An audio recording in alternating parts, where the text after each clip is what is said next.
அதற்கு முன்னாடி கேப்ரியல், நடக்கிற நிகழ்வுகள் எதை வெளிப்படுத்தி கொண்டிருக்கின்றன? அதிமுக நிலை என்ன? முதல்ல தாவேக்கா எந்த வகையிலையும் மாற்றில்லை அப்படின்றத பச்சையா இது காட்டுது. இப்போ மக்களோட ஒரு கட்சி தான் அப்படிங்கிறீங்களா? மற்றும் ஒரு கட்சி தான், எந்த மாற்றமும் கிடையாது. 67 கம்பேர் பண்றது ரொம்ப தவறான விஷயம். இப்போ இந்த மக்களோட இந்த வேர்டிக்ட் இருக்கு இல்லையா, ரொம்ப அருமையான ஒரு வேர்டிக்ட். 108 சீட்ஸ் கொடுத்துருக்காங்க, சிங்கிள் மெஜாரிட்டி கொடுக்கல. இது ஒரு டெஸ்ட் மாதிரி. இந்த டெஸ்ட்டை வச்சு தான் தாவேக்கா மாற்றா, தூய சக்தியா இல்லைனா தீய சக்தியான்றதை நம்ம கண்டுபிடிக்க முடியும். மக்கள் ஒரு டெஸ்ட்டை கொடுக்குறாங்க. இந்த டெஸ்ட்டை பொறுத்தளவுல தாவேக்கா அதை எப்படி ஹேண்டில் பண்றாங்கன்னா, திமுக அதிமுகவை விட ரொம்ப மோசமான ஒரு அரசியல் பண்றாங்க. அங்க இருக்கக்கூடிய கட்சிகளை உடைச்சு உள்ள கூட்டு வராங்க. திமுக தீய சக்தின்றீங்க, தீய சக்தியோட சேர்ந்திருக்கக்கூடிய மற்ற கட்சிகளை நீங்க அலையன்ஸ்ல சேர்த்துக்கிறீங்க. அது ஒரு விஷயம். இன்னொரு சைடுல பார்த்தா அதிமுகவோட தலைவர்கள் இங்க உள்ள எடுக்கிறீங்க, எம்எல்ஏஸ் எல்லாம் உள்ள கொண்டு வரீங்க. இது தூய சக்தி செய்யக்கூடிய ஒரு விஷயமா என்ன? ஸோ மக்கள் கிளியரா அவங்களோட வேர்டிக்டை கொடுத்துருக்காங்க. இப்போ விஜயபாஸ்கர் அவர்கள் சொன்ன மாதிரி தொகுதி மக்களுக்கு தான் நீங்க முதல்ல விசுவாசமா இருக்கணும். தொகுதி மக்கள் உங்களுக்கு எதுக்கு ஓட்டு போட்டாங்க? நெக்ஸ்ட் 5 வருஷம் நீங்க கவர்னன்ஸ் கொடுக்கணும், நெக்ஸ்ட் 5 வருஷம் நீங்க அவங்களை ரெப்ரசென்ட் பண்ணணும். பட் கொஞ்சமும் பொறுப்பு இல்லாம அவங்க ரிசைன் பண்ணிட்டு தாவேக்கால போய் சேர்றாங்க. குறைந்தபட்சம் தாவேக்காவுக்கு ஒரு மொராலிட்டி இருக்கணும்ல. அங்கிருந்து 15 நாள் ரிசைன் பண்ணிட்டு வராங்க, மக்களோட தீர்ப்பை ரெஸ்பெக்ட் பண்ணாம வராங்க. அப்ப நீங்க சேர்க்க கூடாது இல்ல? அதை சேர்த்துட்டு நான் தூய சக்தி நாங்க மாற்றுன்னு பேசுறது எவ்வளவு தவறான ஒரு விஷயமா? ஜனநாயகத்தில் அதற்கான இடம் இருக்கு சார்.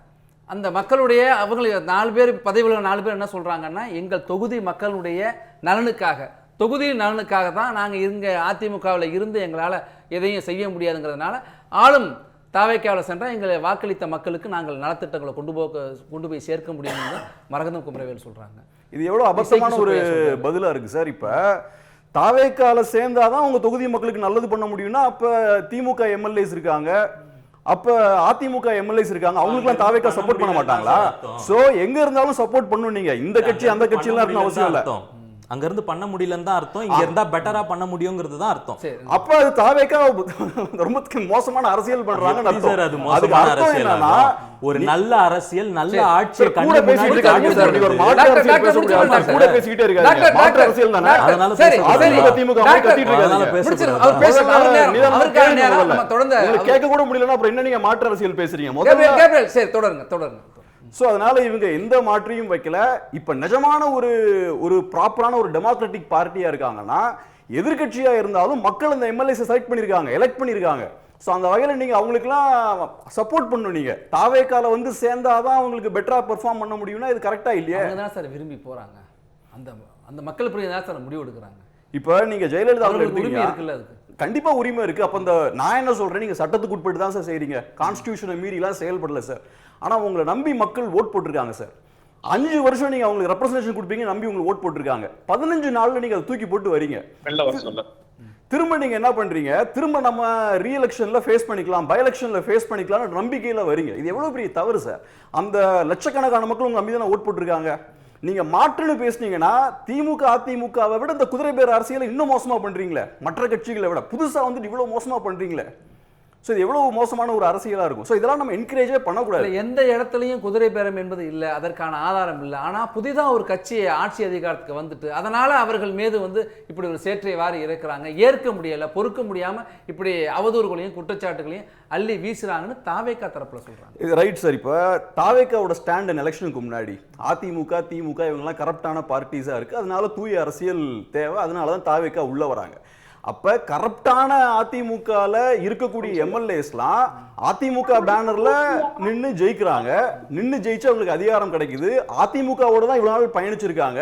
தாவேக்கா ஜெயிச்சதுக்கு அப்புறம் அங்கிருந்து இங்க வராங்கன்னா எதுக்காக வராங்கன்னு நீங்க சொல்லுங்க சார். சோ இவங்கெல்லாம் கரப்டான பொலிட்டீஷியன்ஸா இல்லைன்னா இவங்கெல்லாம் தூய பொலிட்டீஷியன்ஸா? இவ்வளவு நாள் அதிமுக தானே பயணிச்சாங்க. ஸோ இப்போ இவங்களும் கரெக்டாக தானே இருக்கணும். இப்போ ஆதவர்ஷம் நான் சொல்ற விஷயம் இருக்குல்ல, 90% அதிமுக இங்க வந்து சேர்ந்துடும், இதுதான் உங்க மாற்றா? அதிமுகவில் இருக்கக்கூடிய ஆட்கள் இங்க வந்து சேருவாங்க, என்ன சார் மாற்று இருக்கு? அப்போ உங்களுக்கும் அதிமுகவுக்கு என்ன வித்தியாசம் இருக்கு? இல்லை, அவங்க தேர்தல் காலத்தில் பிரச்சாரத்தில் முன்வைக்கிறப்ப பார்த்தீங்கன்னா திமுக தீய சக்தின்னு சொன்னாங்க. அதிமுகவுடைய நிறுவனர் எம்ஜிஆரே அவர்கள் புகழ்ந்து தான் சொன்னாங்க, ஒரு முன்மாதிரியாக கூட எடுத்துக்கிட்டாங்க. ஜெயலலிதாவையும் அவங்க தைரியத்தெல்லாம் பாராட்டினாங்க. இப்போ அந்தவுடைய லெகசி இருக்குல்ல, அது எங்கள் பக்கம் வருது. நாங்கள் புதிய அதிமுக அப்படின்னாக்கா திமுக எதிர்ப்பில் நாங்கள் இன்னமும் தீவிரமாக தான் இருக்கோம். திமுக எதிர்ப்புல அதிமுக முன் மாதிரி இல்லை. அப்போ உண்மையான அதிமுகனா நாங்க தாங்கிற அந்த இடத்த நீங்க எனக்கு சொல்லுங்க சார், திமுக எதிர்த்து தாவேகா என்ன பண்ணாங்கன்னு சொல்லுங்க. திமுகவை எதிர்க்கிற மாதிரியான ஒரு நரேட்டிவை பில்ட் பண்ணாங்க. ஸ்டாலின் சார் திமுகன்னு பேசினாங்க. அதை தாண்டி திமுக எதிர்த்தவங்க என்ன பண்ணாங்க? இப்ப நீங்க திமுக எடுத்துக்கிட்டீங்கன்னா பாஜகவை எதிர்க்கிற மாதிரி பேசிக்கிட்டே இருப்பாங்க. ஆனா பாஜக எதிர்த்து எதுவும் பண்ண மாட்டாங்க, வெறும் பேச்சு மட்டும் தான் இருக்கும். தாவேகாவும் அதே மாதிரி தான். திமுக எதிர்த்தவங்க என்ன பண்ணாங்கன்னு சொல்லுங்க. இந்த 2 வருஷத்துல விஜய் வந்து எத்தனை போராட்டத்தை நடத்தினாரு, எவ்வளவு பெரிய கிடுக்குப்பிடி கேள்வி கேட்டாங்க, மக்களை எங்கெல்லாம் திரட்டி இருக்காங்க, ஒண்ணுமே கிடையாது. ஸோ அவங்க என்னன்னா ஒரு ப்ரொபகண்டா ரன் பண்றாங்க. திமுகவை நாங்க தான் எதிர்க்கிறோன்ற ஒரு பிம்பத்தை அவங்க கட்டமைக்கிறாங்க. இது எலெக்ஷன் ஸ்ட்ராட்டஜி, இந்த ஸ்ட்ராட்டஜி டீம்லாம் பண்ணக்கூடிய ஒரு விஷயம். அதை பண்ணி ஒரு விதமான ஒரு பிம்பத்தை அவங்க கட்டி அமைக்கிறாங்க. அதுக்கு வலு சேர்க்கிறதுக்காக நீங்க சொன்ன மாதிரி எம்ஜிஆர் அவர்களை கொண்டு வராங்க, ஜெயலலிதா அவர்களை கொண்டு வராங்க, இந்த விஷயங்கள்லாம் பண்றாங்க. அதை தாண்டி அவங்க திமுகவை எதிர்க்கவும் இல்லை, திமுக எதிர்க்கக்கூடிய கட்சியும் கிடையாது. இல்ல அதை கடந்து சார் அப்ப மிக இலகுவாக உடைக்கிறதுக்கான இலக்காக அதிமுக இருப்பேன். ஏன்னா இப்ப திமுக ஒருத்தர் கூட அங்க போகல, அந்த நேரடியாக வந்து இங்கே ஆதரவு கொடுக்கல, பதவி விலகலை எதுவுமே பண்ணல. ஆனால் அதிமுகலேருந்து மட்டுமே அதிமுக கூட்டணியில் இருக்கிற ஒருத்தர் அம்மா மக்கள் முன்னேற்ற கழகம் ஒருத்தர் போய் அங்கேயே விலகிட்டார், நீக்கப்பட்டார், அதெல்லாம் பார்த்தோம். மன்னார்குடி காமராஜ். இப்போ இங்கேருந்து எம்எல்ஏக்களே போகிற அளவுக்கு இருக்குன்னா அப்போ உடைப்பதற்கான கரைப்பதற்கான இலக்கான ஒரு கட்சியாக அது இருக்கா? ஒண்ணு என்னன்னா திமுகவுக்கு இழப்புல நம்ம சொல்ல முடியாது. திமுக இந்த 5 வருஷமா பெருசா சொல்லிட்டு இருந்த விஷயம் என்னன்னா எங்களோட கூட்டணி பயங்கரமா இருக்கு, எங்க கூட்டணி இன்டாக்டா இருக்குன்னாங்க. அந்த கூட்டணி இன்னைக்கு தவிடுபடி ஆயிருச்சு. ஸோ திமுகவுக்கும் பெரிய இழப்பு இருக்கு. அதிமுகவை பொறுத்தளவு நீங்க சொன்னது மாதிரி அதிமுக பலவீனமா தான் இருக்கு. லாஸ்ட் 10 இயர்ஸாவே சிஸ்டமேட்டிக்கா கொஞ்சம் கொஞ்சமா பலவீனப்பட்டு தான் இருக்கு. அதிமுகவை இபிஎஸ் அவர்கள் ஃபுல் கண்ட்ரோல்ல அவரோட லீடர்ஷிப் கீழே வச்சிருக்காரு. இப்பவும் அதை ப்ரூவ் பண்ணிட்டார். அவருக்கு எதிராக ஒரு குரூப் சண்டைக்கு வராங்க, அதை சரி பண்ணி அவரோட கண்ட்ரோல் கீழே பார்ட்டியை கொண்டு வந்துட்டார். ஆனா இந்த ஒவ்வொரு பிரச்சனைகளுக்கு அப்புறமும் பார்ட்டி வீக் ஆயிட்டு இருக்கு. அது போக நம்ம ஃபர்ஸ்டே பார்த்தது போல டிவிகேவோட பொலிட்டிக்ஸே ஆன்டி டிஎம்கே தான். அப்படி இருக்கும்போது அதிமுகவை நேச்சுரலா அவங்க பலவீனம் தானே படுத்துவாங்க. அதிமுகவோட அரசியல தான் அவங்க பேசிட்டு இருக்காங்க. ஸோ அதனால யதார்த்தமா வரக்கூடிய ஒரு அதிமுகவுடைய வாக்கு வங்கி குறிவைத்து தான் இத்தனை நகர்வுகளும் நடக்குதா? தாவேக்காவுடைய நகர்வுகள் 100% அதிமுகவோட வாக்கு வங்கி தான் டார்கெட் பண்ணி அவங்க பண்றாங்க. இப்பவும் அவங்க அதிமுகவை பலவீனப்படுத்துறதுக்கான காரணம் என்னன்னா நாளைக்கு திரும்பவும் அதிமுக பலப்படுவதற்கான வாய்ப்பு இருக்கு. அதிமுகன்றது ஒரு பெரிய பவர்ஃபுல்லான இன்ஸ்டிடியூஷன். அது இன்னைக்கு நேற்று வந்த கட்சி கிடையாது, அது ஒரு இன்ஸ்டிடியூஷனா இருக்கு. தாவேக்கா இன்னும் இன்ஸ்டிடியூஷனா மாறல. தாவேக்கா இன்னைக்கும் ஒரு இண்டிவிஜுவலை சுத்தி தான் இயங்கிட்டு இருக்கு. விஜய் அப்படின்ற ஒரு இண்டிவிஜுவல்னா தாவேக்கா கிடையாது. ஆனா அதிமுக அப்படி கிடையாது. எம்ஜிஆர் அவர்கள் இல்லாமலும் ஜெயலலிதா அவர்கள் இல்லாமலும் இன்னைக்கு நீங்க சொன்னது போல 1 கோடி 1.25 கோடி ஓட்ஸ் அவங்க வாங்கியிருக்காங்க. இது சாதாரண விஷயமே கிடையாது. ஸோ அதிமுக நாளைக்கு பவுன்ஸ் பேக் ஆகலாம். எந்த மாதிரி சூழல்ல அதிமுக பவுன்ஸ் பேக் ஆகலாம்னா இப்ப ஆட்சி பண்றாங்க. இப்பவே பார்த்தோம்னா நயனார் நாகேந்திரன் பேசுறாரு, 226 வயலண்டான சம்பவங்கள் தமிழ்நாட்டில் நடந்திருக்கு. பெண்களுக்கு எதிரான வன்முறை சம்பவங்களா இருக்கலாம், ஊழலா இருக்கலாம், இந்த மாதிரி விஷயங்கள் நடந்துட்டு இருக்கலாம் சொல்றாரு. வெறும் 15 நாள்ல. ஒரு 3 இயர்ஸ் கழிச்சு ஆன்டி இன்கம்பன்சி அதிகமாகுதுன்னு வச்சுப்போம். டெஃபினட்டா மக்கள் திரும்ப அதிமுக பக்கம் போறதுக்கு நிறைய வாய்ப்புகள் இருக்கு. ஸோ அதிமுக ஃபினிஷ்னு சொல்ல முடியாது, இன்னும் ஹோப் இருக்கு. சரி, எல்லா குற்றச்சாட்டுகளும் திரும்ப உங்கள் பக்கம் தான் வருது டாக்டர்.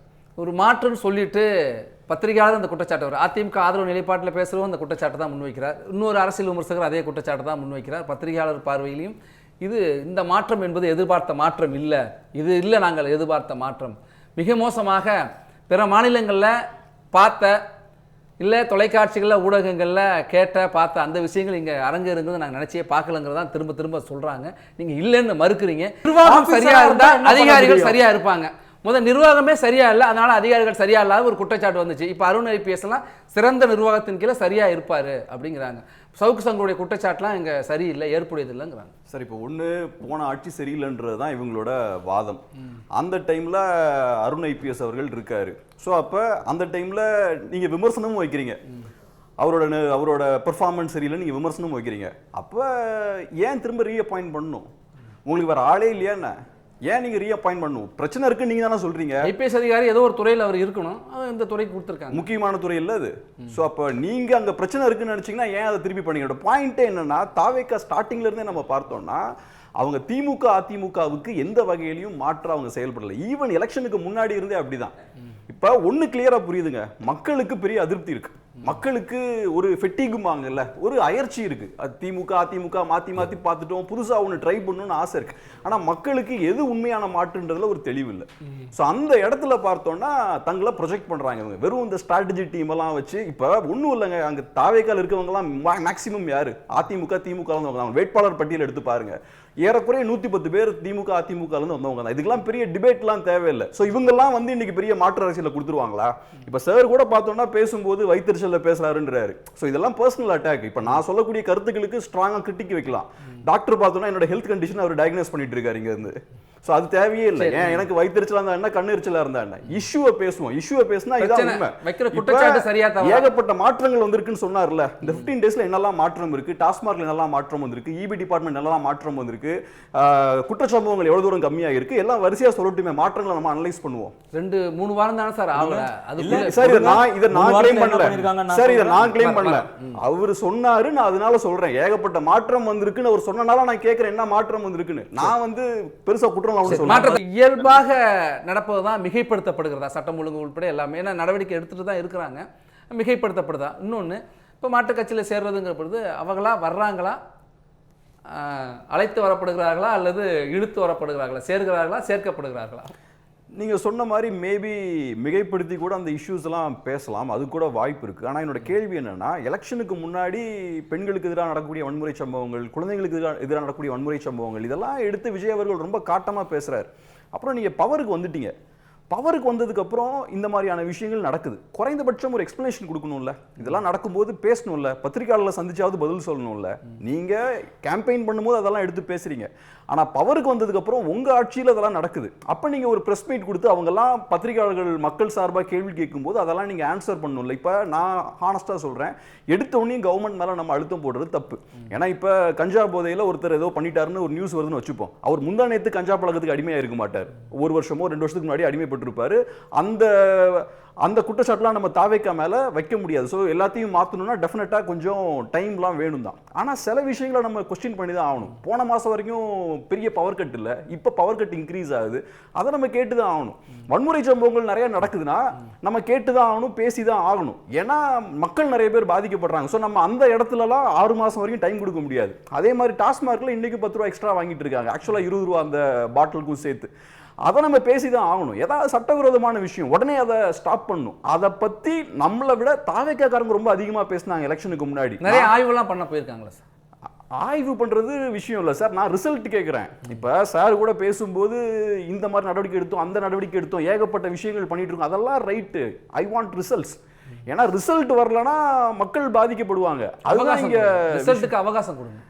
அவகாசம் கொடுக்கலாம் சார். இப்போ அவகாசம் கண்டிப்பாக கொடுக்குறேன். இப்போ நான் வந்து கேட்டால் நீங்கள் என்ன சொல்கிறீங்க, குறைஞ்சது 6 மாதம் வெயிட் பண்ணால் தான் கவர்மெண்டோட பெர்ஃபார்மன்ஸை பற்றி தெரிஞ்சுக்க முடியுன்றீங்க. ஆனால் ஒரு எம்எல்ஏ அங்கேருந்து இங்கே வந்து சேர்றாங்க, 15 டேஸில் நான் அம்மாட்சியை பார்த்துட்டேன்றாங்க. அவங்ககிட்ட சொல்ல மாட்டேங்கிறீங்களே. 6 மாதம் வெயிட் பண்ணி ரிசல்ட்டை பார்த்துட்டு வர வேண்டியதானே? 15 நாளில் அவங்களுக்கு தெரியுது, அம்மா ஆட்சி அப்படியே கண் முன்னாடி தெரியுது. இது என்ன சார் ஜோக்கு இது? ஸோ அதனால் 15 நாளில் அவங்க அம்மா ஆட்சியை பார்த்துருக்காங்கன்னா நம்ம இப்போ பேசவும் செய்யலாம்ல. சரி, அதான் என்னை பொறுத்தளவில் இப்போ தூய சக்தி இல்லை தாவேக்கு அப்படின்னு பேசினேன். இந்த கூட்டணிலாம் வைக்கிற தவறுன்னு பேசினேன் இல்லையா? என்ன எக்ஸாக்டாக செஞ்சிருக்கணும் அப்படின்றதையும் நான் ஷார்ட்டாக சொல்லிடுறேன். என்னை பொறுத்தளவில் ஒரு பிரின்சிபல் ஸ்டாண்ட் எடுத்துக்கணும் தாவேக்கா. மக்களோட வேர்டிக் கிளியராக இருக்குது. தாவேக்கா தான் பிகெஸ்ட் பார்ட்டி. ஆனால் சிங்கிள் மெஜாரிட்டி இல்லை. சிங்கிள் மெஜாரிட்டி உங்களுக்கு இல்லைன்ற பட்சத்தில் இல்லை, மக்கள் எங்களை சப்போர்ட் பண்ணியிருக்காங்க, பட் இருந்தாலும் கவர்மெண்ட் ஃபார்ம் பண்ண முடியல, அதனால நாங்கள் ஃபார்ம் பண்ண போகிறது கிடையாது, நாங்கள் தீய சக்தி கட்சிகளோடலாம் நாங்கள் கூட்டணி வைக்க மாட்டோம், ஸோ அதனால நாங்கள் ரீஎலெக்ஷனை ஃபேஸ் பண்ணுறோம், நாங்கள் ஃபேஸ் பண்ணிருக்கணும். இப்போ அவங்க என்ன பண்ணுறாங்க, எப்படியாவது அதிகாரத்தை கைப்பற்றினுன்றதுக்காக எல்லாரோடையும் கூட்டணி வைக்கிறாங்க. அதிமுக உடைக்கிறாங்க, திமுக கூட்டணி முயற்சி தானே திமுக அதிமுக எடுத்துதுங்கிறாங்க. தப்புன்னு நம்ம சொல்றோமே, அது தப்பு. நீங்க தான் தூய சக்தி ஆச்சே. அதிமுக திமுக எல்லாம் மோசம், அதுக்கு மாற்றா தானே நீங்க வரீங்க. அப்ப அவங்க பண்ண அதே விஷயத்தை நீங்க பண்றீங்க. திமுக கூட்டணி கட்சிகளையும் உள்ள கொண்டு வரீங்க, அதிமுக எம்எல்ஏஸையும் உள்ள கொண்டு வரீங்க. நீங்க ஒரு பிரின்சிபல் ஸ்டாண்ட் எடுத்திருந்தீங்கன்னா அப்ப நான் உங்களை தூய கட்சி நீங்க ஒரு சூப்பரான மாற்றுன்னு ஏத்திருப்போம். பட் அதை அவங்க பண்ணல. நன்றி.